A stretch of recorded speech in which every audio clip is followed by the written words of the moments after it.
आज के समय में बहुत से लोग भूत प्रेत, डर और अदृश्य शक्तियों के बारे में सोचते हैं। खासकर जब रात होती है, अकेलापन होता है या कोई अजीब आवाज़ सुनाई देती है तो दिमाग तुरंत डर की तरफ चला जाता है।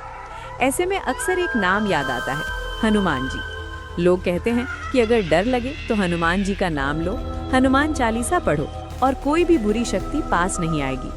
लेकिन सवाल ये है, क्या सच में भूत होते हैं?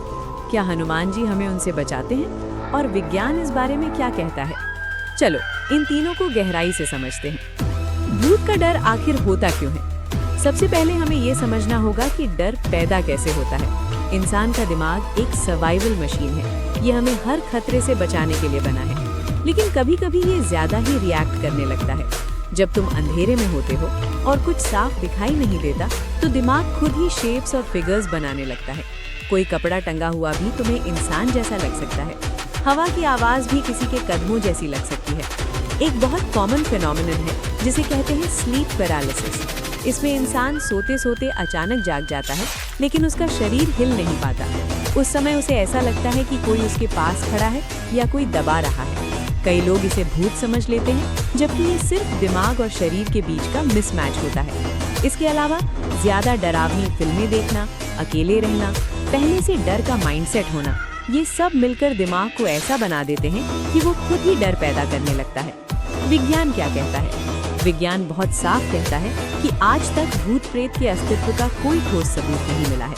न किसी लैब में, न किसी एक्सपेरिमेंट में, न किसी वेरीफाइड घटना में। जो चीजें लोग भूत समझते हैं उनके पीछे अक्सर ये कारण होते हैं। हेल्यूसिनेशन यानी ऐसी चीजें देखना जो असल में नहीं है। इल्यूजन यानी जो दिख रहा है वो असल में कुछ और है। साइकोलॉजिकल फियर यानी दिमाग का डर को बढ़ाना।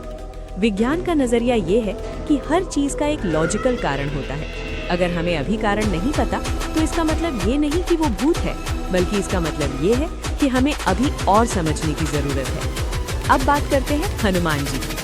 हिंदू धर्म में हनुमान जी को शक्ति, साहस और भक्ति का प्रतीक माना जाता है। कहा जाता है कि जहां हनुमान जी का नाम लिया जाता है वहां कोई भी नकारात्मक शक्ति नहीं टिकती। लेकिन इसका एक गहरा साइकोलॉजिकल मतलब भी है।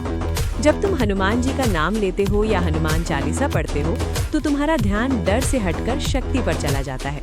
तुम्हारा कॉन्फिडेंस बढ़ता है, तुम्हारा माइंड स्टेबल होता है, तुम्हें लगता है कि कोई तुम्हारी रक्षा कर रहा है और यही फीलिंग तुम्हारी डर को खत्म कर देती है। असल में हनुमान जी सिर्फ एक धार्मिक शक्ति ही नहीं, बल्कि एक मेंटल पावर सिंबल भी है। वो हमें सिखाते हैं कि डर से भागो मत, उसका सामना करो। धर्म और विज्ञान क्या दोनों अलग हैं? बहुत लोग सोचते हैं कि धर्म और विज्ञान एक दूसरे के खिलाफ हैं, लेकिन सच्चाई ये है कि दोनों का गोल एक ही है, इंसान को बेहतर बनाना। विज्ञान हमें सिखाता है सोचने और समझने की ताकत, धर्म हमें देता है विश्वास और मानसिक शक्ति।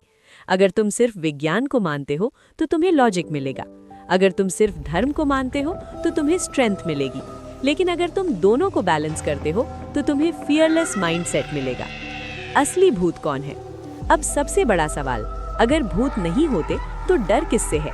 सच ये है कि असली भूत बाहर नहीं बल्कि हमारे अंदर होते हैं। असफलता का डर, लोगों की सोच का डर, अकेलेपन का डर, भविष्य का डर, ये वो भूत हैं जो इंसान को आगे बढ़ने से रोकते हैं। और इन्हें भगाने के लिए यू नीड हनुमान जैसी हिम्मत। अगर तुम्हें कभी डर लगे, अंधेरे से, अकेलेपन से या किसी इमेजिनरी चीज से, तो दो काम करो। अपने दिमाग से पूछो, क्या ये सच में है? अपने दिल से कहो, मैं मजबूत हूँ, मैं नहीं डरूंगा। याद रखो, डर एक इल्यूजन है और हिम्मत एक डिसीजन। हनुमान जी हमें यही सिखाते हैं, डर को खत्म नहीं करना बल्कि उससे ऊपर उठना।